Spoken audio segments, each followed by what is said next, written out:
NCERT पर्यावरण book पर विवाद गहरा गया।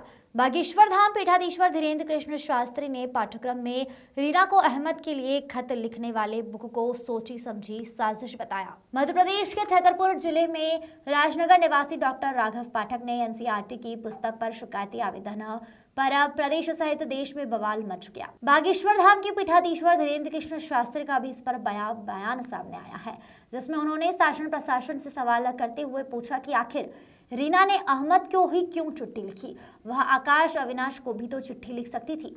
यह एक सोची समझी साजिश के तहत किया जा रहा है।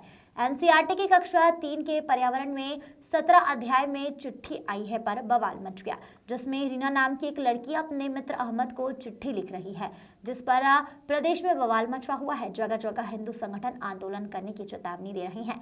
बागेश्वर धाम के पीठाधीश्वर धीरेन्द्र कृष्ण शास्त्री ने पाठ्यक्रम को बदलने की मांग की है और कहा कि प्रशासन प्रदेश सहित देश के जितने भी पाठ्यक्रम हैं, ऐसे सभी पाठ्यक्रमों को बदलकर अहमद की जगह आकाश और राम किया जाए। धीरेन्द्र कृष्ण शास्त्री ने कहा कि क्या प्रायोजित तरीके से हिंदुओं की बेटियों को अहमद के चक्कर में पढ़वाना चाहते हैं। विकास पांडे की रिपोर्ट। एक मित्र के माध्यम से एक सूचना भेजी जो मीडिया पर भी चली। कक्षा 3 की पुस्तक में एक पाठ्यक्रम जोड़ा गया मेरी चिट्ठी के नाम से। चिट्ठी आई है के नाम से कोई पाठ्यक्रम जोड़ा गया। उसमें 3 कक्षा की कोई बच्ची चिट्ठी लिखती है, जो छापा गया वो लव जिहाद को बढ़ावा देने वाला पाठ्यक्रम छापा गया। उसमें छापा गया है, ये हम आपको सबको बता भी दें, चिट्ठी आई है 17 नंबर पेज पर एक पाठ्यक्रम जोड़ा, जिसमें एक चिट्ठी का फोटो लगाया। अहमद, तुम बताओ तुम कैसे हो? हम सब दोस्तों को तुम्हारी बहुत याद आती है। आशा है छुट्टियों में तुम अगरतला आओगे। सभी बड़ों को प्रणाम, तुम्हारी रीना। इस प्रकार की चिट्ठी अहमद के नाम से रीना के द्वारा एक चिट्ठी का पाठ्यक्रम जोड़ा है, जिसमें उनका पता भी लिखा, अहमद अली, मकान नंबर 5, ब्लॉक जी, मालवीय नगर, नई दिल्ली। यह देश का दुर्भाग्य है।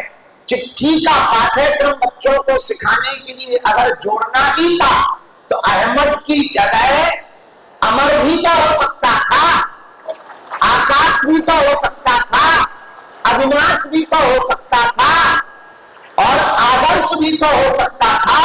अहमद ही क्यों रखा गया? क्या प्रायोजित तरीके से तुम हिंदुओं की बेटियों को इन अहमदों के चक्कर में पड़वाना चाहते हो? और यदि नहीं तो जो भारत के सोए हुए हिंदू हैं, एक अकेला बागेश्वर बाबा बोल के क्या करेगा? क्या तुम्हारी जिम्मेदारी नहीं है?